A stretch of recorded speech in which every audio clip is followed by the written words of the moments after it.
Mesdames, Mademoiselles, Monsieur, bonjour. Nous sommes aujourd'hui le 15 janvier 2009 et j'ai le plaisir de vous présenter le numéro 62 de notre émission Entre nous soit dit.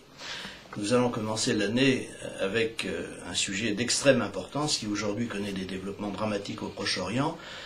Je veux parler évidemment du conflit qui existe entre les religions et en particulier entre la religion fondée par Mahomet et certaines autres, et les autres même pourrait-on dire. Et pour en parler, j'ai le plaisir d'accueillir Christian Macarian. Bonjour Christian Macarian. Vous êtes l'auteur d'un ouvrage qu'on a longtemps attendu, parce qu'il était annoncé depuis un certain temps et que je présente aux caméras, Christian Macarian, Le choc Jésus-Mahomet, aux éditions Jean-Claude Lattès. Donc c'est un ouvrage très important qui vient de paraître et qui bien entendu évoque l'ensemble de la naissance d'abord de ces religions, puis de leur développement, ou parfois même de leur absence de développement, et des conflits que tout cela a suscité et suscite encore. Mais je profite de votre présence également pour, je ne dis pas que vous êtes directeur de la rédaction déléguée de l'Express, pour présenter à nos téléspectateurs l'Express de ce jour, que voici, qui présente une particularité, c'est qu'il dispose d'un nouveau graphisme, d'une nouvelle présentation, fort élégante d'ailleurs, fort réussie. Vous pourrez, voilà, je vous le présente, et vous pourrez voir ici même l'éditorial de Christian Macarian, consacré bien entendu au problème du Proche-Orient. Donc, félicitations pour votre nouvelle maquette, j'espère qu'elle vous apportera beaucoup de satisfaction. Nous avons fait en sorte qu'elle offre plus de clarté au lecteur. Voilà, elle est très lisible et très agréable à lire. Alors, ce livre, Le choc Jésus contre Mahomet, c'est évidemment un livre qui fait choc, c'est le cas de le dire, puisque nous sommes face à une situation où, une fois de plus et depuis si longtemps, s'affrontent des gens qui sont des adeptes en principe de ces religions, mais est-ce que ces conflits sont vraiment religieux? Celui que nous vivons par exemple en ce moment à Gaza, est-il vraiment un conflit religieux? Non, évidemment, il n'est pas religieux, puisqu'il est éminemment politique, voire stratégique, voire même géostratégique, puisque si vous déroulez la molette du focus à l'envers, et si vous élargissez le plan sur la carte du Moyen-Orient, vous obtenez tout de même une situation très profondément conflictuelle lorsque vous remontez jusqu'à l'Iran. Je crois que l'affrontement essentiel qui se dessine à travers la petite bande de Gaza, c'est un choc entre Israël et sa place dans la région qui est contestée par un grand pays qui entend être de plus en plus grand, qui s'appelle l'Iran. Alors, il n'y a pas à proprement parler de téléguidage, ce serait une erreur que de croire cela, de téléguidage du Hamas par Téhéran. Ce n'est pas ainsi que ça se passe. Mais en revanche, il est incontestable qu'il y a, du point de vue d'Israël, une très très forte préoccupation à opposer à l'Iran, qui a comme ramification, comme mouvement d'influence, le fameux Hezbollah chiite libanais, au sud du Liban, qui a déjà fait l'objet de la guerre du Liban de 2006 entre Israël et le Hezbollah, et puis ce petit mouvement qui est le Hamas, qu'on n'a pas pris en considération, qu'Israël d'ailleurs a de manière ambiguë un peu aidé au début pour affaiblir l'OLP, et qui maintenant que l'OLP, qu'on appelle plutôt le Fatah désormais, que l'OLP est très affaibli, eh bien ce mouvement, le Hamas, se révèle être extrêmement agressif et a une sorte de puissance à sa manière. Donc, si vous voulez, pour revenir à votre question originelle, il ne s'agit pas de religion. Ce n'est pas la religion juive qui affronte la religion musulmane. C'est faux. Et de ce point de vue-là, les thèses de Huntington ont touché leurs limites très vite. Ce n'est pas ainsi que ça se passe. Mais, par contre-coup, il y a une dimension religieuse totalement évidente et qu'il est impossible d'occulter et de retirer de ce conflit. Le Hamas est un mouvement islamiste radical, et Israël, qui représente une façon de penser démocratique, occidentale, se trouve confronté à un refus, si vous voulez, du système de négociation, du système de discussion démocratique, du débat démocratique, qui fait que le Hamas engrange beaucoup, si vous voulez, de bénéfices politiques en employant sa radicalisation extrême, mais touche aussi ses limites et a provoqué, c'est évident, la riposte militaire d'Israël. Alors le drame absolu, c'est que ce sont les populations civiles qui sont victimes majoritairement de ce conflit-là. Mais je suis désolé de dire que le Hamas ne semble pas beaucoup s'en préoccuper. Pardon, alors revenons donc aux origines de votre ouvrage, et donc aux origines de ces religions.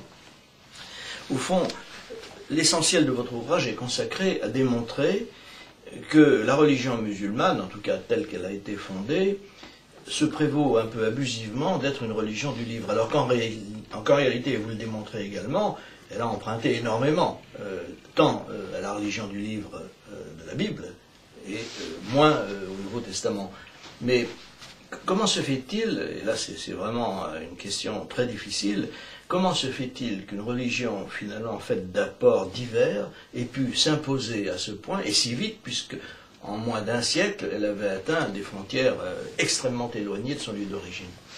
Alors ça, c'est le caractère extraordinairement réussi de l'œuvre de Mahomet. Bon, d'abord, Mahomet a la grande différence de la plupart des prophètes d'Israël ou de Jésus, donc fondateur du christianisme.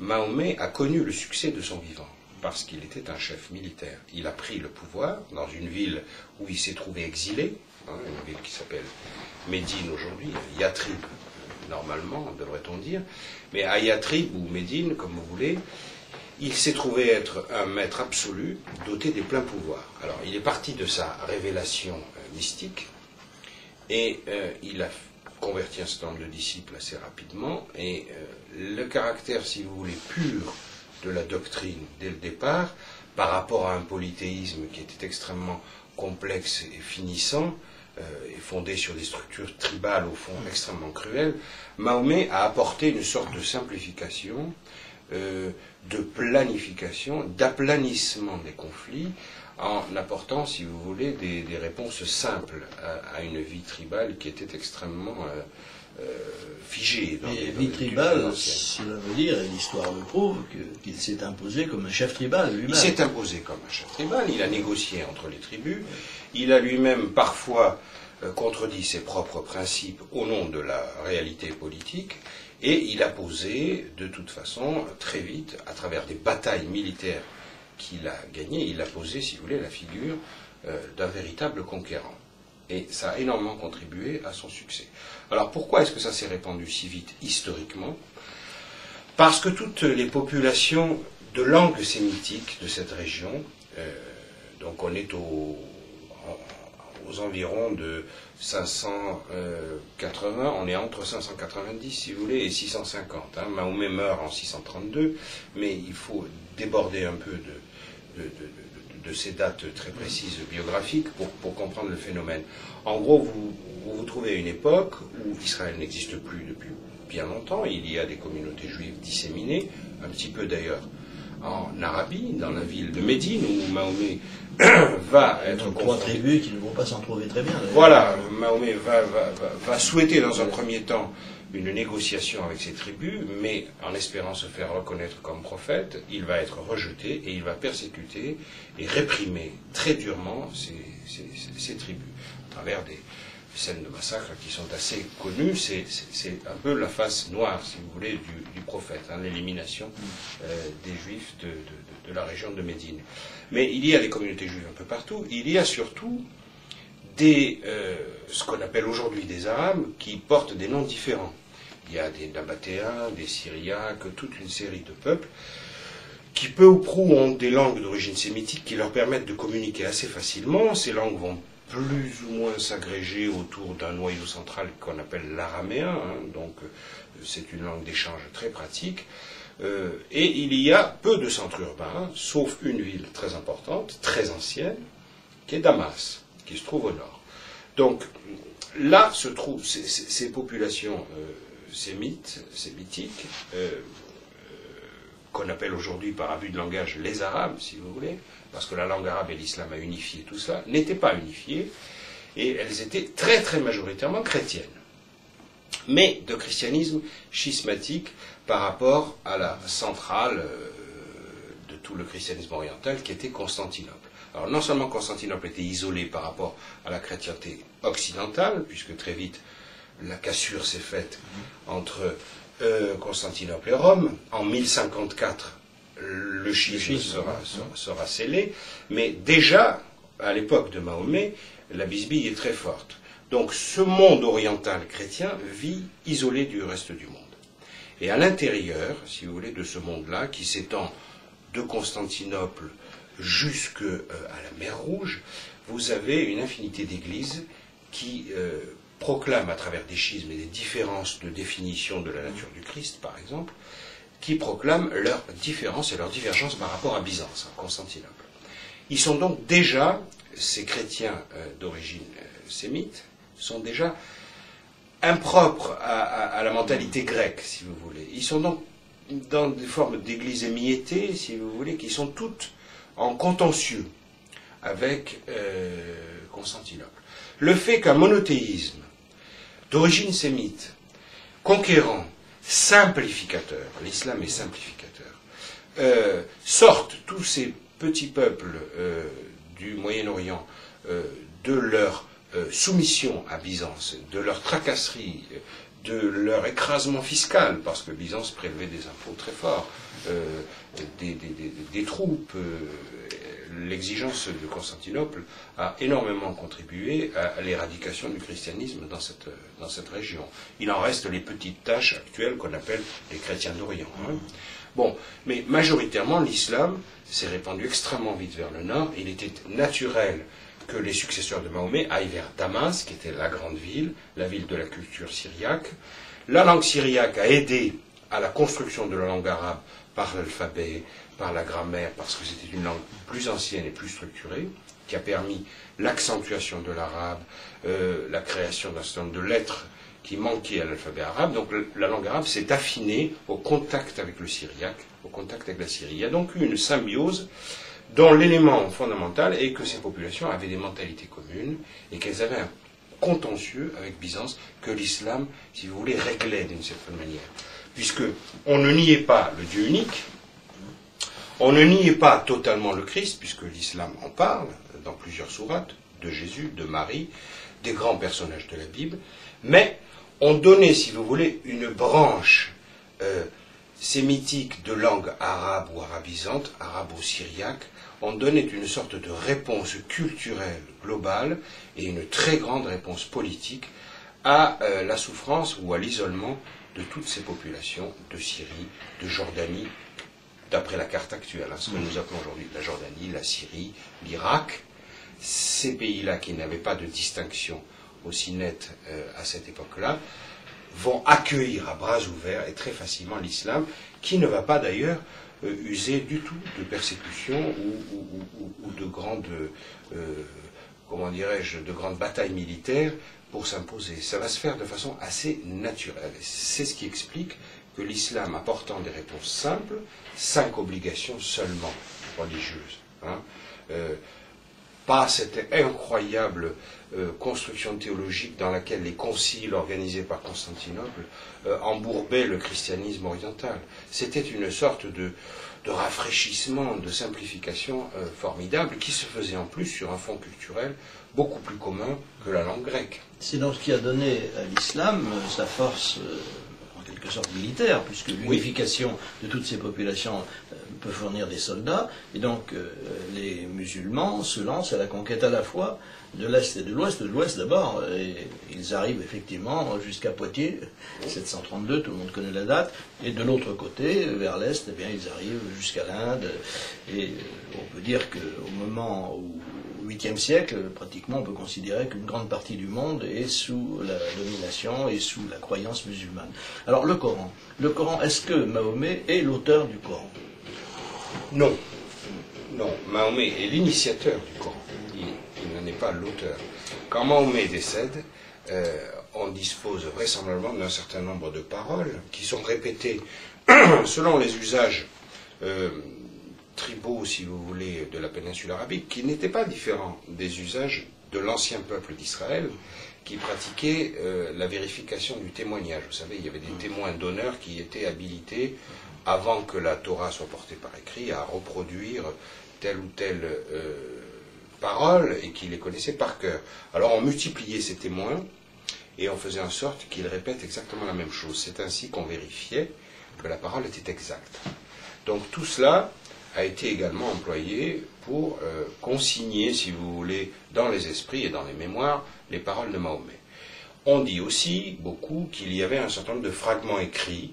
C'est plus suspect déjà, parce que je répète, il y a un petit problème avec la langue arabe, qui manque d'accentuation, ce qui donc induit de voyelles. Voilà, de voyelles, qui induit, par exemple, la lettre A, si vous voulez, entre deux consonnes, n'est pas du tout évidente. Il faut connaître le mot et en connaître le sens. Donc il y avait une sorte de doublage de l'oralité par l'écrit, parfois, sur certains passages. Mais en aucun cas un livre.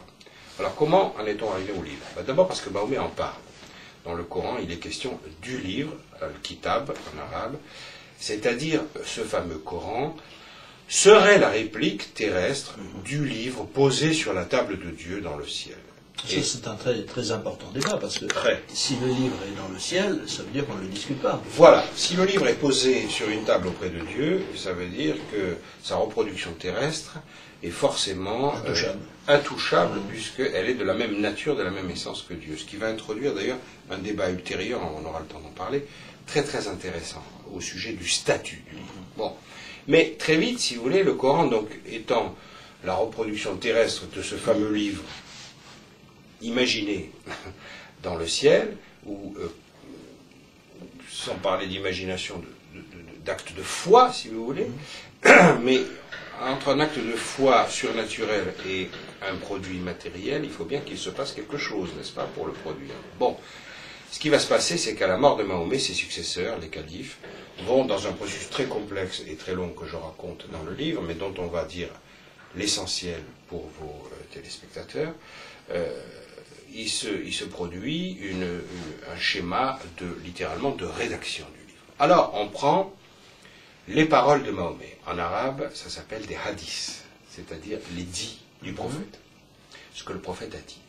Il y a une profusion de hadiths. Alors, le prophète a dit tellement de choses. Il a dit des choses sur Dieu, ça, la parole est à peu près fidèle, mais il a dit aussi des choses sur la vie quotidienne. Comment se raser la barbe, comment avoir des rapports sexuels également, comment disposer des parfums ou sur son propre corps, ou comment manger, comment utiliser la main droite, dans certains cas la main gauche, c'est-à-dire une infinité de détails, de prescriptions qui sont répétées par ses successeurs après la mort du prophète, et il va falloir faire la part entre ces hadiths qui sont plus ou moins suspects et ces hadiths théologiques qui vont pouvoir être portés par écrit afin de constituer justement le Coran. Alors ça, c'est l'œuvre des califes. Et c'est là que l'histoire de l'islam commence. Au fond, elle ne commence pas forcément avec la biographie de Mahomet, elle commence surtout avec ces premiers califes qu'on appelle les bien guidés, en arabe al-Rashidoun, dont le troisième, le calife Osman, va décider de consigner par écrit toute cette tradition et d'aboutir à ce Coran achevé et intouchable, parce que justement, il commence à y avoir des divergences. Alors nous avons un fait historique qui est avéré. Dans la conquête du Caucase, donc plutôt dans la décennie 640-650, il y a des contingents irakiens déjà islamisés qui récitent des versets du Coran divergents. Le général chargé de la conquête de cette région s'inquiète. Il s'aperçoit qu'il récite des choses contradictoires. C'est mauvais, très mauvais pour la religion naissante. Le général en question, qui a connu Mahomet, qui a été un proche de Mahomet, prévient l'autorité centrale auprès du califat, et l'idée est lancée de construire définitivement un livre de manière à ce qu'il n'y ait plus de récitation divergente, et qu'il soit établi une limite très, très stricte, très nette entre le champ du hadith, c'est-à-dire les dits, les paroles, et le champ de l'écrit, c'est-à-dire Dieu et Dieu seulement. Alors on décide de récupérer tous les fragments écrits que, dit la tradition, la fille d'Omar, Hafsa, détenait. Alors c'était des tessons de vase, des omoplates de chameau, des morceaux de planches sur lesquels des scribes avaient, du vivant de Mahomet, dit-on, directement rapporté ses propos, mais ce sont des fragments épars. On rassemble tout ça, on rassemble toute une chaîne de témoins fiables, on construit le livre, et puis ensuite on détruit tous les objets, toutes les sources, toutes ces tessons de vase, toutes ces omoplates de chameau, on détruit tout cela de manière à ce qu'il ne reste plus que le livre. Et qui décide de cela? C'est là que tout change.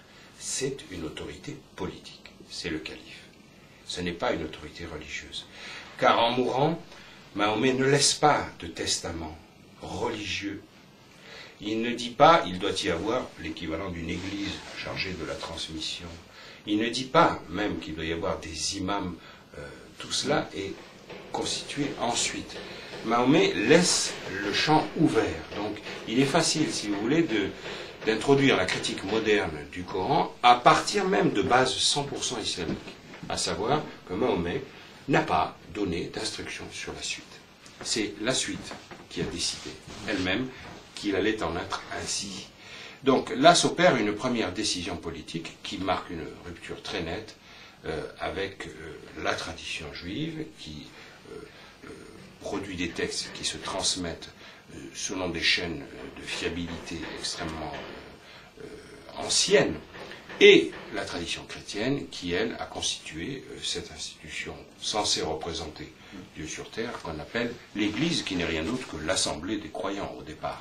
Alors là, l'islam fait intervenir très vite l'autorité politique sur le champ religieux, car il n'y a pas, au moment des califes, d'institution religieuse. Alors c'est un événement évidemment très important, puisqu'à partir de ce moment-là, on peut considérer que l'autorité religieuse, c'est finalement l'autorité politique elle-même, non pas qu'elle est en quelque sorte prise sur la définition des principes ou des préceptes religieux, mais tout simplement parce que c'est elle qui dirige et que personne d'autre ne peut le faire, puisqu'il n'y a pas de clergé dans l'islam. Il n'y a pas de clergé, il y a des savants, ce que ne sont pas les califes, ce que ne sont pas l'autorité politique. Donc ils demandent leur avis à des savants. Il leur délègue la tâche de rédiger. Il leur délègue la tâche aussi d'interpréter juridiquement certaines des prescriptions du prophète. Mais ça n'est pas un clergé. Oui, mais du coup, si j'ai bien compris votre livre, finalement les politiques perdent le pouvoir. Car au bout d'un moment, ce sont les religieux et les religieux seuls, même s'ils ne constituent pas un clergé, mais ils constituent quand même une assemblée de savants, en quelque sorte, qui vont édicter les préceptes auxquels, étant donné la religion qu'a créée Mahomet, auquel on doit obéir, que ce soit dans sa vie, on pourrait dire spirituelle, ou dans sa vie matérielle. Donc à partir de ce moment-là, le pouvoir politique disparaît, et vous allez même beaucoup plus loin dans le livre, puisque vous indiquez qu'après tout, si maintenant les régimes arabes, tous les musulmans ne sont pas arabes, mais enfin les régimes arabes sont si faibles, c'est probablement aussi parce qu'ils n'ont jamais eu prise sur la religion.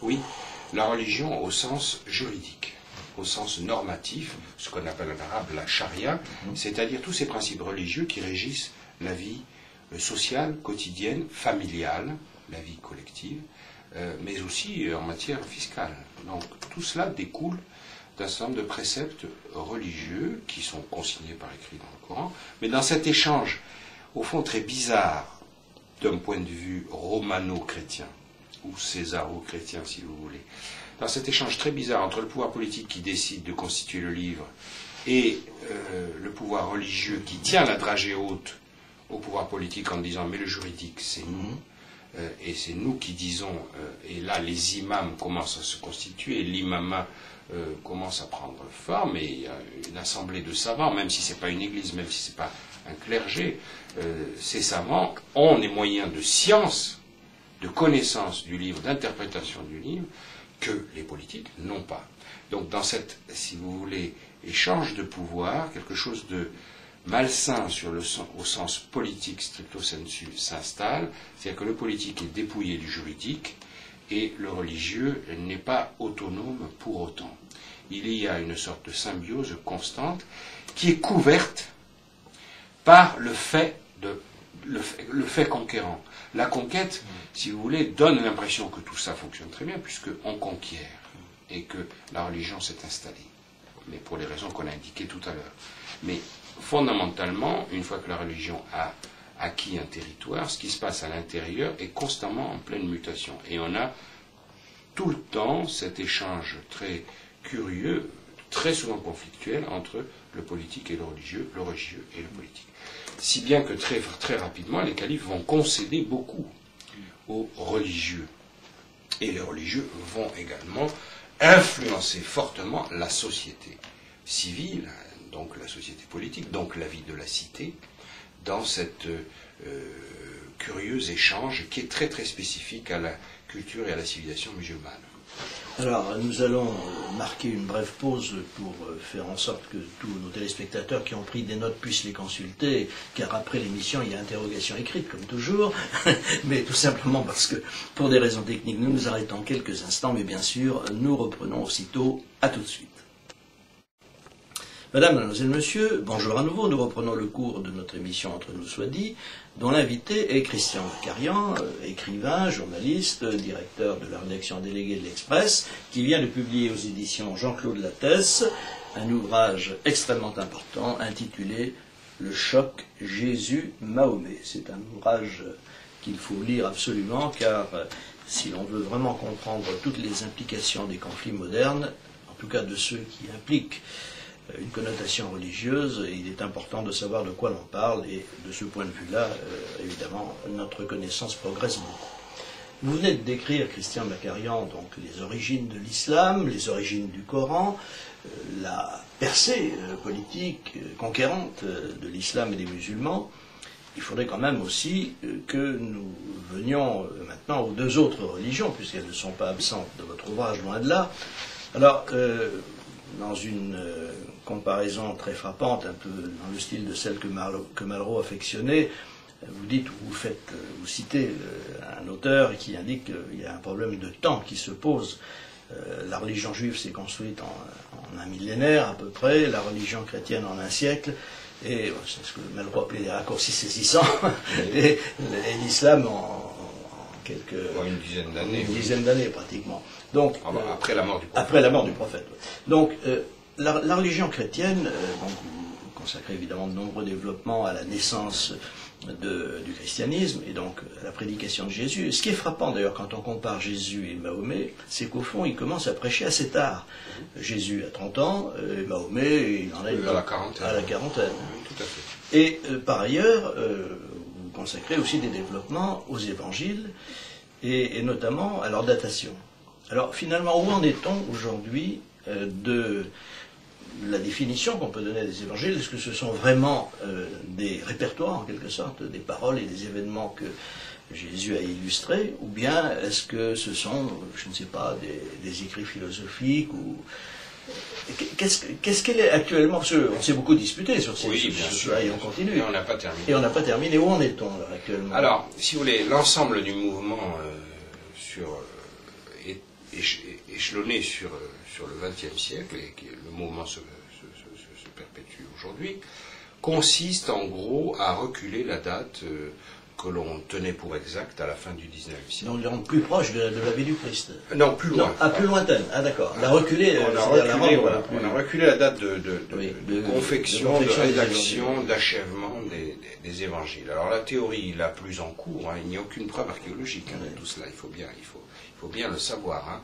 Les fragments les plus anciens que nous ayons du Nouveau Testament, le papyrus Ryland par exemple, qui est un morceau de l'évangile de Jean, tient la taille d'un timbre-poste et date déjà du IIe siècle. Donc vous voyez, nous n'avons rien du 1er siècle. C'est déjà une copie de copie, on ne saura jamais. Bon, mais ce que l'on tient pour sûr, ce sont des hypothèses émises notamment par des chercheurs allemands dès la fin du XIXe siècle. C'est qu'il y a probablement un document matriciel pour les évangiles de Marc et de Matthieu. Luc est d'une autre tradition et Jean d'une toute autre encore. Donc, en gros, vous avez Marc, Matthieu assez rapidement, donc dans la décennie 70-80, si vous voulez, avant 90, Luc un peu plus tard, à la fin des années 80, et puis Jean carrément plus tard, c'est-à-dire presque aux années 100. Oui, mais il y a un évêque anglican que vous citez et qui a considéré que c'était tout de même bizarre que ces évangiles ne parle pas de la destruction du temple qui se situe en 70. Exact. Alors, c'est troublant, ça. Exact. Alors, il y a vraisemblablement une sorte de ce qu'on appelle aujourd'hui un coupé-collé qui est fait à l'époque par les gens. C'est-à-dire que il ne faut pas imaginer le texte dans sa version narrative tel qu'on l'a reçu ou tel qu'on le lit aujourd'hui. Le point de départ, c'est incontestablement ce qu'on appelle des logia en grec, c'est-à-dire des paroles de Jésus portées par écrit par des gens qui l'ont connu ou des disciples de gens qui l'ont connu. Bon. Ce fond-là, quand le Christ meurt, donc en l'année 30 exactement, ça nous le savons, qui semble même être 26 d'après certains. c'est possible. Oui. C'est possible. Ça n'a pas de très grande importance, mais majoritairement on s'accorde à donner l'année 30, donc pour 33 ans, ce qui fait naître évidemment le Christ avant l'an 0, ce que tout le monde admet aujourd'hui. Mais en gros, entre 30 et 60, les choses vont quand même assez vite dans cette communauté qui ne soulève l'intérêt de personne. Donc l'histoire chrétienne se passe entre chrétiens. Ni les juifs, qui ont leurs propres problèmes, qui sont énormes avec les Romains, puisqu'ils sont menacés de disparition. C'est ce qui va se passer. Hein. Dans la décennie 60 jusqu'à 70, l'Empire romain chasse les Juifs d'Israël. Donc, que des Juifs qu'on appelle, qui vont s'appeler plus tard chrétiens, parce qu'il ne faut jamais oublier que les chrétiens sont des Juifs. Les chrétiens, les premiers chrétiens, c'est une branche du judaïsme qui visait à l'universel, alors que la majeure partie du judaïsme a voulu préserver l'essentiel contre l'occupant romain. Donc c'était une branche dissidente du judaïsme. Je crois qu'on ne peut pas lire le christianisme autrement. Et il ne faut jamais le découpler du judaïsme. C'est là la différence, par exemple, avec l'islam, qui est géographiquement, chronologiquement et théologiquement séparé. Même s'il se rattache à la Torah, c'est de façon conflictuelle et dans une contestation, dans une affirmation. Alors que dans le cas du christianisme, c'est l'inverse. Le christianisme a un contentieux avec le judaïsme sur l'aboutissement de la loi, pas sur l'origine. L'islam a un problème avec le judaïsme sur l'origine de la loi, à partir d'Abraham. Donc, vous avez d'un côté une divergence sur la fin et de l'autre une divergence sur le commencement. Ça change quand même beaucoup de choses. Ce qui fait que le cousinage judéo-chrétien restera toujours très fort. Bon. Et là encore, répercussion politique, le fait que des gens plutôt fondamentalistes de culture comme le fond américain, si vous voulez, soient totalement et viscéralement liés à Israël, ça a quand même des logiques textuelles ou spirituelles extrêmement anciennes. Ajoutons que dans la fondation des États-Unis, il y a toutes les branches du christianisme rejetées ou persécutées en Europe, mais aussi des juifs. Sur le fameux bateau, l'épisode du Mayflower, il y a dans l'acte constitutif de la nation américaine une sorte de mythologie biblique, si vous voulez, de recommencement. Et c'est ce qui fait aussi que les États-Unis soient un pays aussi religieux. Tout à fait. Les pères fondateurs sont des pères fondateurs religieux. Sont des religieux et ils ne fondent rien d'autre qu'une nouvelle Jérusalem dans leur esprit. Ils ne veulent pas fonder une démocratie qui ait pour but de dominer le monde. Ça c'est venu après. Ils veulent fonder un pays qui soit le reflet exact de ce qu'ils ont lu dans la Bible. C'est rien d'autre. Une sorte de nouvelle colonie. Alors qu'après, ils rejettent massivement la persécution, la royauté, la monarchie absolue, et qu'ils aillent naturellement vers la démocratie, c'est un des effets. C'est indissociable, incontestablement. Mais tout de même, ce sont d'abord des religieux et pas des docteurs en sciences politiques qui fondent les États-Unis. Donc je termine cette parenthèse pour revenir à votre question sur le christianisme stricto sensu. Toutes les études nous obligent, et l'honnêteté intellectuelle nous oblige à éloigner la phase de rédaction des évangiles de la mort de Jésus. Ça a été plus tardif que ce qu'on croit. Alors, vous avez donc un fond sémitique, un fond juif, 100%, donc vraisemblablement le document de Marc, Matthieu aussi, parce qu'on le sait, parce qu'il y a des aramaïsmes ou des hébraïsmes dans son texte, un fond déjà plus distinct du monde juif, qui est vraisemblablement pas juif, pour l'évangile de Luc, qui cite l'autorité romaine. On dit qu'il est peut-être syrien, donc hellénisé, parce que la langue commune de tous ces gens-là, la langue de l'intellect et la langue du dialogue, c'est le grec. Hein, c'est un peu l'équivalent de l'anglais aujourd'hui, si vous voulez, la langue qui permet à tout le monde d'échanger. Alors on a donc un deuxième noyau vraisemblablement régional, mais de langue grecque, et puis vous avez le troisième cercle qui est très intellectuel, qui est une sorte de réflexion globale par rapport aux autres textes et à l'essentiel, qui est moi mon évangile préféré, mais qui est celui de Jean, qui alors là est très intellectuel et qui est purement hellénique, complètement d'esprit. Alors là, c'est d'ailleurs là où la rupture avec le monde juif se fait le plus fortement. Hein. La fameuse série d'émissions Corpus Christi avait commencé par l'évangile de Jean, essayant parfois d'éreinter un peu le christianisme, enfin bon, leur travail était quand même remarquable, mais justement, ils avaient une tendance à éreinter un peu les sources chrétiennes dès le départ, parce que l'évangile de Jean est assez dur sur les juifs, c'est le plus dur. Les autres le sont beaucoup moins. Alors, de cet ensemble-là, on déduit une phase de maturation lente d'écriture et de réflexion. Alors, les parties les plus tardives sont récemment les plus narratives. Je pense par exemple, puisque nous ne sommes pas loin de la fête de Noël, au récit de l'enfance. Les récits de l'enfance, ils sont venus plus tard. Le récit de Luc, qui est très beau, la naissance, l'étable, les bergers, les rois mages, etc., ou de Matthieu, sont des récits qui ne figurent ni dans Marc, qui est le plus ancien, ni dans Jean, qui est le plus tardif et le plus détaché de cette matérialité-là. Ça n'est pas un hasard. De la même manière, la virginité de Marie n'est pas connue de Jean du tout, de l'évangile de Jean, et n'est pas évoquée dans l'évangile de Marc de façon claire du tout. C'est Matthieu et Luc qui le font. Parce que, vraisemblablement, cet épisode, si vous voulez, merveilleux de la naissance, a été ajouté par des communautés dont c'était la foi, des communautés qui, vraisemblablement, ont été très influencées par l'esprit grec. Alors finalement, les écrits les plus proches de la vie du Christ sont de quelqu'un qui ne l'a pas connu, Paul. Oui, exactement. Puisqu'il écrit dans les années qui suivent de peu la... Alors, à la différence que Paul ne raconte pas la vie de Jésus. Voilà. Oui. Il fait la théologie de Jésus et effectivement, lui, par exemple, l'Épître aux Galates, qui est très très ancienne, date de la décennie 50. C'est-à-dire que là, on est vraiment 25 ans à peu près après la mort de Jésus. Donc ça, c'est effectivement très ancien. Et alors, il s'appuie quand même sur... Paul qui ignore la virginité de Marie, comme lui aussi. Donc, ce n'est pas un hasard. Et donc, Paul s'appuie quand même sur un fonds démographique très important, puisque il y a, je crois qu'il y avait pas loin de 8 millions de juifs exilés sur le pourtour méditerranéen. C'est peut-être aussi ce qui explique le début, le succès de la prédication de Paul. Bien sûr. Parce qu'il s'adresse essentiellement, au début en tout cas, à des juifs. Ça, c'est toute l'histoire de la césure entre le judaïsme et le christianisme.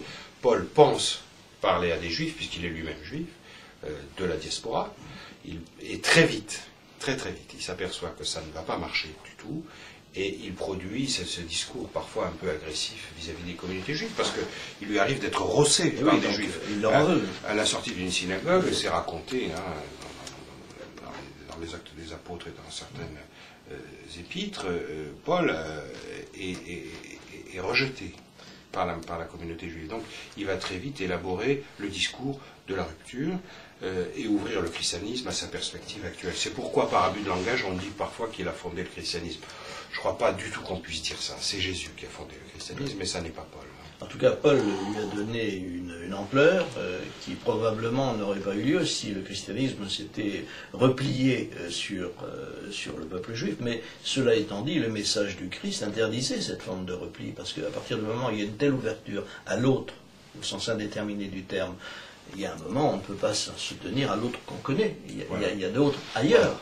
Voilà, pour moi la phrase clé, la césure se fait bel et bien par Jésus, du temps de Jésus et pas par Paul. La phrase clé, c'est le sabbat est fait pour l'homme et non l'homme pour le sabbat. Là, vous avez une différence. Et ce n'est pas une différence ni ethnique, évidemment, surtout que non, puisque, en aucun cas, puisque Jésus est juif et qu'il respecte les autorités et le temple. Il chasse les marchands du temple parce qu'il a une vénération pour le temple. Il n'entend pas du tout fabriquer cette rupture-là. Mais il perçoit le message du peuple juif, le monothéisme et la longue histoire déjà du peuple juif, en l'an 0 déjà, il y a des siècles et des siècles, hein, il y a 1000 ans depuis David, ça n'est pas rien, ça n'est pas rien. Jésus ne veut pas rompre avec ça, c'est évident.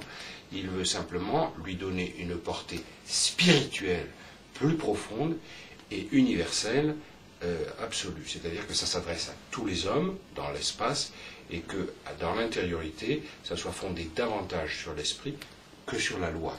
Et la grande chance quand même du christianisme, c'est d'avoir fondé une partie de sa prédication sur la résurrection. Oui. Et même le succès de Paul, et parfois même ses échecs, tiennent quand même beaucoup au fait qu'il promet, en quelque sorte, absolument, à ceux qui l'écoutent, qu'ils auront une vie éternelle, une vie meilleure. Vie meilleure.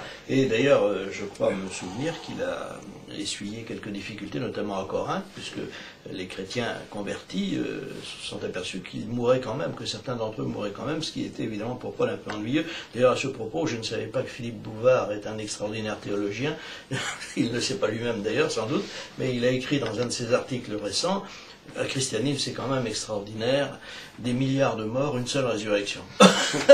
C'est quand même bien trouvé. Enfin, bref. Oui, mais bon.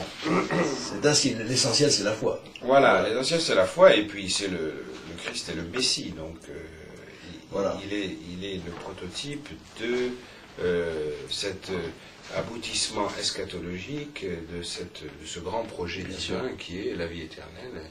Et à travers la résurrection. La résurrection, il faut bien le préciser, est une foi juive, tardive, mais on la voit apparaître à partir du IIIe siècle avant Jésus, beaucoup plus à partir du IIe siècle avant Jésus. Il y a beaucoup de juifs qui ont cette croyance fortement, et là encore, ce n'est pas le christianisme qui l'a inventé.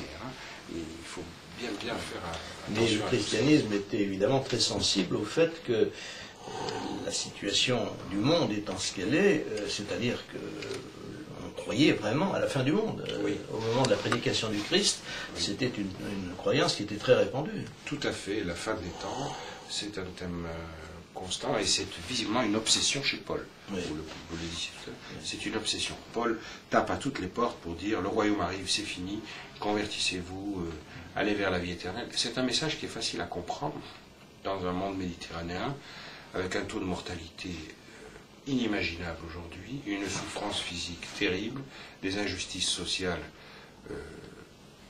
beaucoup plus que criantes, donc une vie honnêtement très très dure à vivre. Et donc proposer aux gens un autre système de pensée, une libération dans l'au-delà, et une libération tout de suite par l'intériorisation de cette foi, et non pas par la pratique, si vous voulez, l'application d'un code et de normes religieuses, c'est quelque chose qui s'adresse à tout le monde, en particulier aux esclaves, aux démunis, aux prostituées, à tout ce qui va...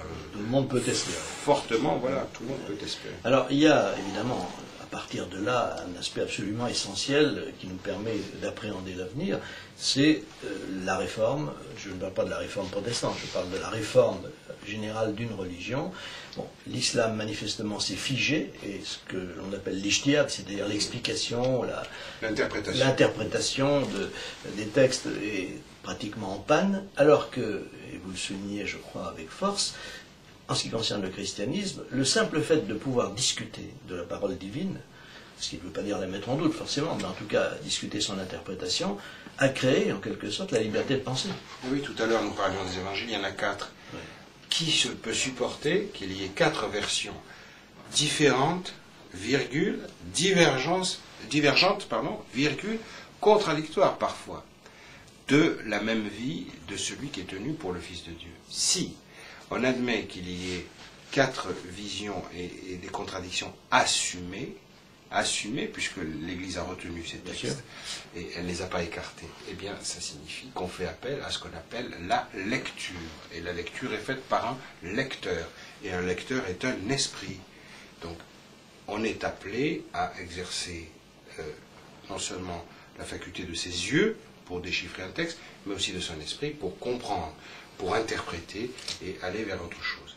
Ce qui est aussi le cas de la religion juive, qui, depuis des siècles, pratique l'étude, la discussion, qui a même produit, après le christianisme, un autre texte qui s'appelle le Talmud, qui permet, lui, de constamment rediscuter la Bible, ce qui fait que, au fond, dans la religion juive, on lit très peu la Bible, on lit et on interprète beaucoup le Talmud, on réfléchit à partir de cela. Mais c'est en soi un phénomène interprétatif, profond, qui demande l'exercice constant d'un esprit critique. Dans l'islam, il va en aller différemment. Le statut du livre, comme on l'a dit tout à l'heure, étant la reproduction de ce qui existe dans le ciel, il va devenir très vite irréfutable. Alors il va y avoir une crise très passionnante dans l'islam qui s'appelle la crise des Mutazilites. Donc on est vers le 9e siècle à peu près, et ça va durer quelques décennies. Les Mutazilites qui apparaissent en Irak sont des gens qui disent si, et je trouve ce raisonnement tout à fait intéressant, si on dit que le livre c'est Dieu et que Dieu c'est le livre, ça veut dire qu'on donne à Dieu un associé, ce que l'islam proscrit. Ça veut dire que Dieu a un équivalent, a un pendant de la même nature, immatériel, incréé de tout temps, à savoir le livre, Al-Kitab, le Coran. Ça n'est pas possible. Il n'y a que Dieu qui soit, puisqu'il est unique, qui est de tout temps, qui est incréé et qui est éternel. Alors ça ramène le livre sur terre. Alors voilà, et cette crise est très intéressante dans l'islam, mais ces Mutazilites, malheureusement, vont mal se comporter au stade politique, ils vont persécuter leurs opposants, ils vont être détestés très vite par le peuple, et pour avoir échoué, si vous voulez, en quelque sorte politiquement, leur doctrine va être combattue, et ce qui va s'imposer dans l'islam, et qui fait pâtir jusqu'aujourd'hui l'islam de cette forme de fixation, si vous voulez, qui empêche la religion musulmane d'évoluer, c'est la fameuse doctrine du Coran, incréé. C'est-à-dire, pour combattre l'idée des Mutazilites selon laquelle le Coran était créé et voulu par Dieu et que Dieu est l'autorité de tout, eh bien, les opposants aux Mutazilites vont dire non, le Coran est incréé, il est indissociable de Dieu, donc on ne peut pas discuter quelque chose qui est incréé.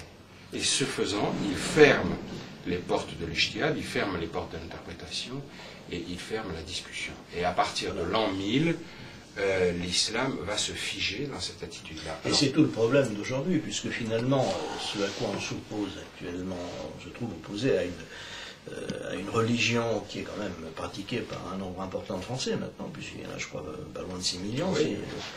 Et donc, une religion qui, d'après les analyses qu'on peut en faire, dénote un certain nombre de blocages, un certain nombre de choses qui sont aujourd'hui difficiles à admettre, à la fois sur le plan intellectuel et sur le plan du comportement. Et on ne voit pas point, quand même, en tout cas pas à ma connaissance, un mouvement intellectuel, un mouvement spirituel qui viendrait en quelque sorte à faire un petit peu, pas forcément la même chose, mais un peu ce qu'a fait le christianisme, c'est-à-dire à évoluer, comme un des auteurs que vous citez l'a dit, en quelque sorte à s'insérer un peu plus dans la vie que l'on appelle aujourd'hui laïque, c'est-à-dire à trouver son accomplissement ailleurs que dans la religion elle-même, ce qui ne va pas s'en poser de problème non plus d'ailleurs. Il ne va pas s'en poser de problème non plus, non. L'islam ayant produit, comme on l'a dit tout à l'heure, des lois, la charia, toute une architecture civile, l'islam, on dit en arabe, est din wa dawla, ça veut dire il est religion et cité. Religion et cité à la fois. C'est-à-dire que non seulement il s'occupe du ciel, il s'occupe de la terre. Et de fait, quand vous vous promenez dans ces magnifiques villes musulmanes, vous voyez que la structuration autour de la mosquée est faite, et la vie collective est faite en fonction des principes coraniques. Beaucoup plus que dans la civilisation chrétienne. Il ne faut pas imaginer la place de l'Église avec l'Église, c'est pas ça qui structure la vie.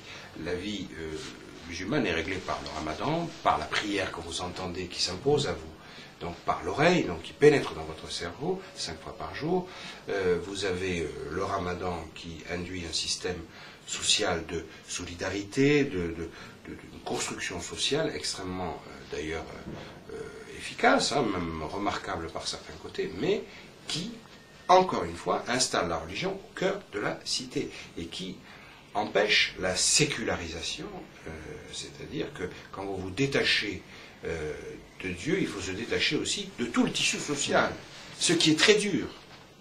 Or, ce tissu social dans l'islam contemporain est précisément malade d'injustice, de frustration, d'appauvrissement, et les pays arabes sont extrêmement tributaires de leurs conditions sociales actuelles et économiques.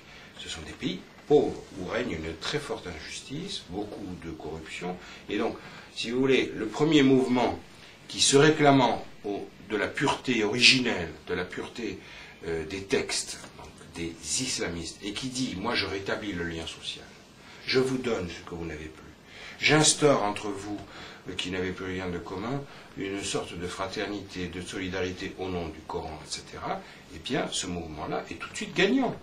Et c'est ce qui se passe avec le Hezbollah au Liban.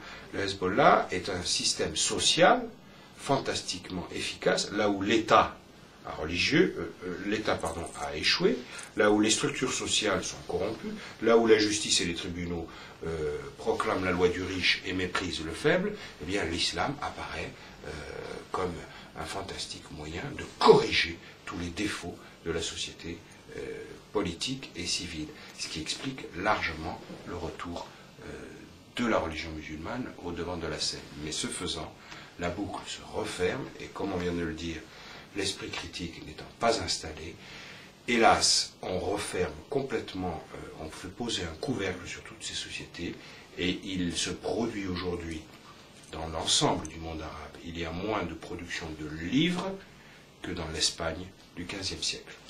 Eh bien, ce sera notre conclusion. J'ajouterai simplement que ce livre donne à tous ceux qui ont envie de comprendre notre époque et les graves problèmes qui s'y trouvent posés, une clé intéressante, et d'autant plus intéressante qu'elle est faite avec une honnêteté scrupuleuse, et que l'auteur de ce livre que je vous présente à nouveau, Christian Macarian, Le choc Jésus-Mahomet, s'est voulu aussi complet que possible dans un espace qui fait quand même un peu plus de 300 pages, mais qui offre une lecture aisée et dont on ressort avec le sentiment qu'on a quand même compris une bonne partie des choses. Merci Christian Macarian, merci de ce livre qui nous enrichit tous. Madame, mademoiselle, monsieur, il me reste à vous remercier de nous avoir prêté attention. Pour l'interrogation écrite, nous attendrons un petit peu parce que je sens que vous avez besoin de réviser. À bientôt, portez-vous bien, essayez d'être heureux dans ces temps difficiles. Vive la France.